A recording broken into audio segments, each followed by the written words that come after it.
Hello everyone and আসসালামু আলাইকুম। আমি আশা চলে আসলাম নতুন আরো একটা ভিডিও নিয়ে। কোরবানির ঈদে কড়াই ভর্তি করে কষা মাংসর সহজ একটা রেসিপি তোমাদের সাথে শেয়ার করব, যে মাংসটা বিয়েবাড়ির মাংসর স্বাদকেও হার বানাবে। একদম সহজ পদ্ধতিতে ঘরোয়া মশলায় রেসিপিটা শেয়ার করছি। এখানে আমি তেল, চর্বি, হাড় সহ মোট 6 কেজি মাংস নিয়েছি আর মাংসগুলো খুব ভালো করে ধুয়ে নিয়েছি।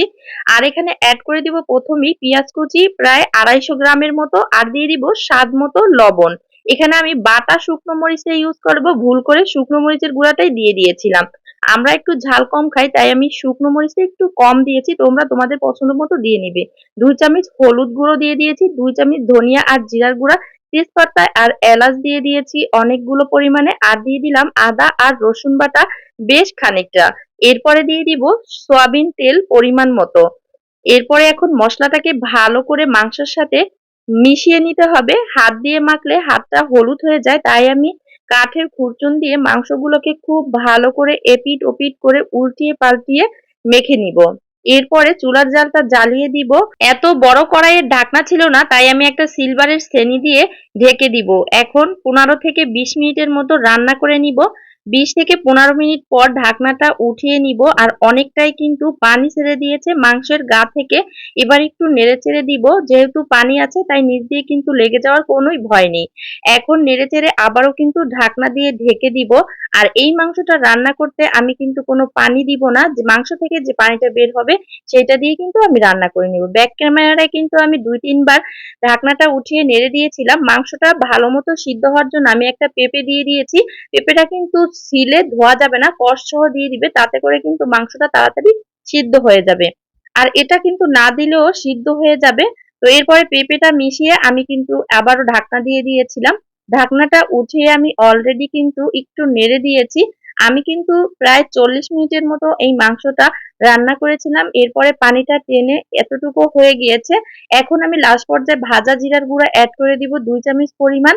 আর ভাজা জিরা গুঁড়াটা কিন্তু অবশ্যই লাস্টে দেওয়ার চেষ্টা করবে। আর একটা বিশেষ মশলা দিয়ে দিলাম, এখানে দারচিনি এলাচ পাউডারটা আমি এখানে 1 চামচ পরিমাণে দিয়ে দিয়েছি।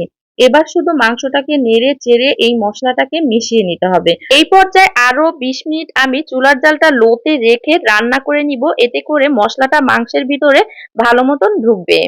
লাস্ট পর্যায়ে আমি হাই হিটে একটু 2 মিনিটের মতো জাল দিয়ে নিব, এরপরে চুলার জালটা বন্ধ করে দিব।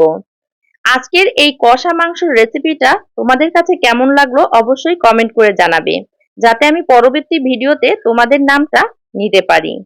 এখন রাত্রেবেলা মাংসটা রান্না করেছি, সবাই মিলে গরম গরম খাবো। তবে গরুর মাংসটা আমি খাই না, পরিবারের সবাই খেয়ে অনেক প্রশংসা করেছিল, অনেক মজা হয়েছিল, সেটা দেখেই বুঝতে পারছো। বিয়ে বাড়ির গরুর মাংস সবারই খুবই পছন্দ।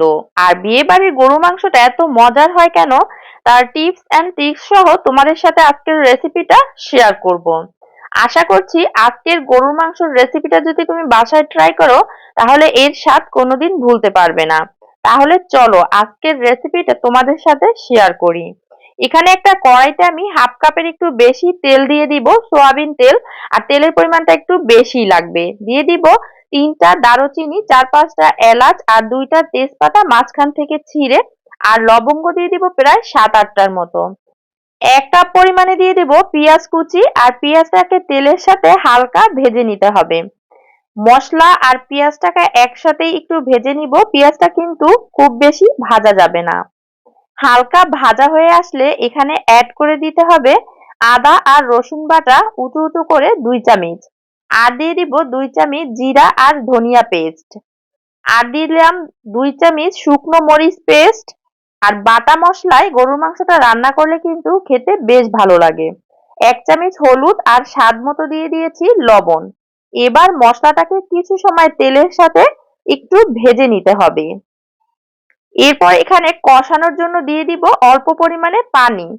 আর মশলাটাকে এবার ঢাকনা দিয়ে প্রায় 10 থেকে 15 মিনিট কষিয়ে নিব। যখন উপর দিয়ে এরকম তেল উঠে আসবে, তখন মশলার মধ্যে দিয়ে দিতে হবে গরুর মাংস। এখানে আমি 2 কেজি গরুর মাংস নিয়েছি। আর মাংসটা ভালো করে ধুয়ে আগে থেকে আমি পানিটা ঝরিয়ে রেখেছিলাম।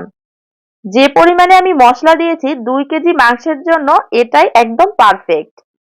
মশলার সাথে এবার গরুর মাংসটা নেড়েচেড়ে মিশিয়ে দিতে হবে। এইবার ঢাকনা দিয়ে ঢেকে হাই হিটে প্রায় 20 মিনিটের মতো রান্না করব। মাঝে কিন্তু আমি একটু গরু মাংসটাকে নেড়ে দিয়েছিলাম যাতে করে নিচে লেগে না যায়। এই পর্যায়ে কিন্তু মাংস থেকে বেশ কিছুটা পানি বের হয়েছে। আবারও আমি লো হিটে আরো প্রায় 20 মিনিটের মতো এই মাংসটাকে রান্না করে নিয়েছি। এই পর্যায়ে দেখতে পাচ্ছেন মাংস থেকে যে পানিটা বের হয়েছিল পানিটা টেনে গিয়েছে আর তেল উঠে এসেছে। মাংসের কালারটাও কিন্তু চেঞ্জ হয়ে গেছে। এখন আমি এখানে অ্যাড করে দিব কাজু বাদাম আর কাঠবাদাম পেস্ট। আর এই পেস্টটা কিন্তু অবশ্যই দেওয়ার চেষ্টা করবেন। এভাবেই পেস্টটা দিয়ে ভালো করে নেড়েচেড়ে মিশিয়ে নিব একদম লো হিটে রেখে। এই পর্যায়ে লো হিটে রেখে বেশ অনেকক্ষণ সময় নিয়ে কষিয়ে নিতে হবে। বিয়ে বাড়ির গরুর মাংসের আলুটা কিন্তু খেতে বেশ মজা হয়। তো আমি এখানে কয়েকটা আলু দিয়ে দিয়েছি। এবার ঢাকনা দিয়ে আরো কিছু সময় লো হিটে কষিয়ে নিব। চাইলে কিন্তু এই আলুটা স্কিপও করতে পারো। এই পর্যায়ে কিন্তু আমার কষানো হয়ে গিয়েছে। এখন এখানে দিয়ে দিব গরম পানি প্রায় 2-3 কাপের মতো। আসলে বিয়ে বাড়িতে মাংস রান্না করলে অনেক মাংস একসাথে রান্না করা হয়, তারা কিন্তু পানি ছাড়াই রান্না করে। যেহেতু এখানে আমার অল্প পরিমাণে মাংস, তাই আমি এখানে সিদ্ধ হওয়ার জন্যই পানিটা দিয়েছি। এবার ঢাকনা দিয়ে বেশ কিছুক্ষণ রান্না করার পরে পানিটাও একটু টেনে গিয়েছে। এই পর্যায়ে দিয়ে দিব ভাজা জিরার গুঁড়া। এবার একটু নেড়েচেড়ে মিশিয়ে দিব। প্রায় কিন্তু মাংসটা হয়ে গিয়েছে। এবার কিন্তু চুলার জালটা একদম লো হিটে রাখতে হবে। আর লো হিটে রেখেই এবার পুরো রান্নাটা শেষ করব। এখন এখানে দিয়ে দিয়েছি 1 চামচ পরিমাণ গুঁড়ো দুধ। গুঁড়ো দুধ দিয়ে চুলার জালটা কিন্তু একদম কমিয়ে দিতে হবে। ঢাকনা দিয়ে প্রায় 15 মিনিটের মতো রাখবো। এরপর ঢাকনাটা উঠিয়ে একটু নেড়েচেড়ে মিশিয়ে দিব। আর দেখতেই পাচ্ছেন কালারটা কিন্তু অনেক ভালো এসেছে। আর একটা আলুও গলে যায়নি। আর এর টেস্টটাও কিন্তু অসাধারণ হবে। অবশ্যই কালারটা দেখেই বুঝতে পারছো তোমরা, গরুর মাংসটা কিন্তু সিদ্ধ হয়ে গেছে, একদম সফট হয়ে গেছে। আমি যে প্রসেসে দেখিয়েছি এই প্রসেসে রান্না করে দেখবে মাংসটা যেমন সফট হয়ে যায় আর এক্সট্রা একটা ফ্লেভার আট হয়, খেতেও কিন্তু দারুণ মজার হয়। আশা করছি তোমাদের আজকের ভিডিওটা ভালো লেগেছে। ভালো হয়েছে কিনা অবশ্যই কিন্তু কমেন্টে জানিয়ে যাবে। আর এই মাংসটা কিন্তু আমার পরিবারের সবাই অনেক বেশি পছন্দ করেছিল আর খেতেও দারুণ মজার হয়েছিল। তাহলে বন্ধুরা, আজকের ভিডিও থেকে এখানেই বিদায় নিচ্ছি। সবাই ভালো থাকবে, সুস্থ থাকবে। আল্লাহ হাফেজ।